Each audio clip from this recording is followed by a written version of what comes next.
अस्सलाम वालेकुम दोस्तों, मैं हूं engineer Yawar Abbas AB Hasan associates private limited के प्लेटफॉर्म से।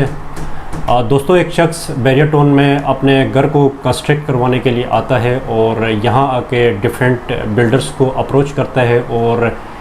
रेट्स को फाइनलाइज करता है और अपनी दानिश में एक बिल्डर के साथ इंतहाई मुनासिब रेट में डील को फाइनल करता है, उसको एडवांस थमाता है और प्रोजेक्ट को स्टार्ट करवाता है। कुछ अरसे बाद वो उस बिल्डर से परेशान होना स्टार्ट करता है और जिस बिल्डर को वो मार्केट में सबसे अच्छा समझता था, अब वो बिल्डर इसके गले की हड्डी बन चुका होता है। कंस्ट्रक्शन के दौरान क्लाइंट और बिल्डर्स के दरमियान जो कन्फ्लिक्ट्स आते हैं, उसकी बुनियादी वजूहात क्या होती हैं और इस बारे में कुछ हमसे क्वेश्चंस भी पूछे गए हैं, उनके जवाबात की तरफ भी हम बढ़ते हैं। इससे पहले अगर आपने हमारा चैनल सब्सक्राइब नहीं किया है तो आप हमारे चैनल को सब्सक्राइब करें और बेल का आइकन भी प्रेस करें ताकि बैरियर टाउन में जितने भी लेटेस्ट अपडेट्स हैं वो आप तक पहुंचती रहें। दोस्तों, बढ़ते हैं पहले सवाल की जानिब। पहला सवाल पूछा गया है, बैरियर टाउन में ज़्यादातर कंट्रैक्टर्स डिफ़ॉल्ट क्यों कर जाते हैं? दोस्तों, अगर इसके बारे में मुझसे पूछा जाए तो इसमें जब क्लाइंट बैरियर टाउन में विज़िट करता है और डिफरेंट बिल्डर्स के पास जाता है और वहाँ से रेट्स लेता है, निगोशिएशंस उनके साथ करता है और जब डील को फाइनलाइज़ करता है तो उसके माइंड पे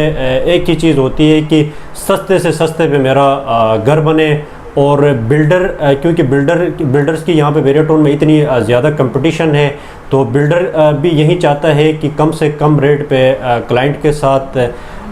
प्रोजेक्ट को विन किया जाए। तो इस वजह से बिल्डर का जो मेन मकसद होता है प्रोजेक्ट को विन करना होता है और क्लाइंट के दिमाग में यही होता है कि सस्ते से सस्ते रेट पे उसका प्रोजेक्ट की जो डील है वो फाइनलाइज हो जाए। तो दोस्तों, इसमें दो चीज़ें आती हैं, एक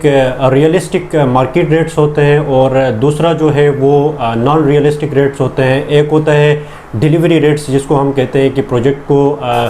इस रेट पे हम डिलीवर करके क्लाइंट को देते हैं। दूसरा रेट होता है कि जो कम रेट्स पे सस्ते के चक्करों में जो बिल्डर्स प्रोजेक्ट को तो विन कर जाते हैं, लेकिन प्रोजेक्ट जब स्टार्ट होता है तो वो फिर क्लाइंट के सामने अपनी डिमांड्स को रख देते हैं कि मटेरियल महंगा हो रहा है और इन्फ्लेशन ज़्यादा आ रही है, तो उसकी वजह से जो है इनके बीच में कन्फ्लिक्ट आता है। तो इस कन्फ्लिक्ट का ज़िम्मेदार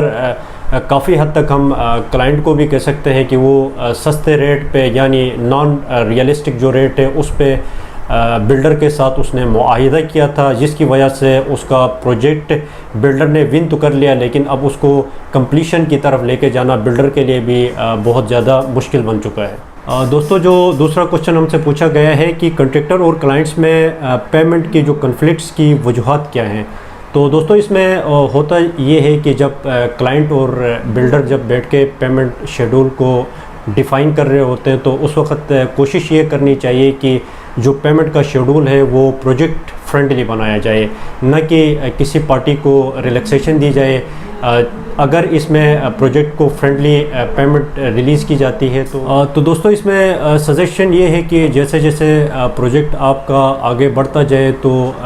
बिल्डर को पेमेंट उस टाइम से, अगर वो बिल्डर डिलीवर कर रहा है तो उसको पेमेंट टाइम से रिलीज़ किया जाए, क्योंकि बिल्डर के साथ भी सब कंट्रैक्टर्स और लेबर्स अटैच होते हैं, जिसकी वजह से अगर बिल्डर नीचे पेमेंट को रिलीज़ नहीं करेगा तो उसके ऊपर भी प्रेशर बिल्ड हो जाएगा, जिसकी वजह से क्लाइंट और बिल्डर के बीच में भी क्लैश और कन्फ्लिक्ट होने के चांसेस बढ़ जाते हैं। तो दोस्तों, तीसरा जो सवाल हमसे पूछा गया है वो है वर्क इन प्रोग्रेस के स्लो होने की वजूहात क्या हैं। तो दोस्तों, इसमें मैं ये बताना चाहूँगा कि सबसे पहली वजह तो कैश इनफ्लो है। अगर क्लाइंट बिल्डर को इन टाइम पेमेंट करता है तो वो प्रोजेक्ट जो है वो डिले नहीं होता है, बल्कि टाइम से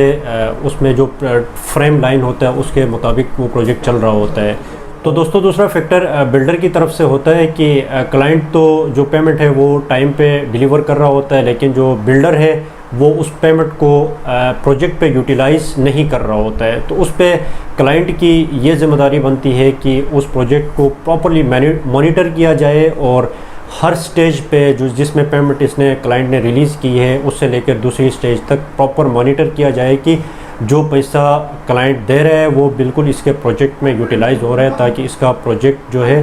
वो डिले होने का शिकार ना हो। दोस्तों क्वेश्चन नंबर 4 की तरफ बढ़ते हैं। जो क्वेश्चन पूछा गया हमसे, कॉन्ट्रैक्ट के दौरान इन्फ्लेशन को कैसे एड्रेस करना चाहिए। दोस्तों जब बिल्डर आपको कोटेशन देता है तो उसमें इन्फ्लेशन का जो फैक्टर वो ऐड करता है, 12 to 15% वो कोटेशन का फैक्टर, इन्फ्लेशन का फैक्टर ऐड कर लेता है। और इस दौरान आपका जब प्रोजेक्ट स्टार्ट होता है और इन्फ्लेशन रेट खुदा न खास्ता मुल्की हालात या इंटरनेशनल कोई इश्यूज़ की वजह से इन्फ्लेशन रेट बढ़ जाता है, जिसमें 25 to 30% जाता है, तो इसमें मैं क्लाइंट्स के लिए यही सजेस्ट करूंगा कि आपको ये सारे हालात को मद्देनज़र रखते हुए बिल्डर को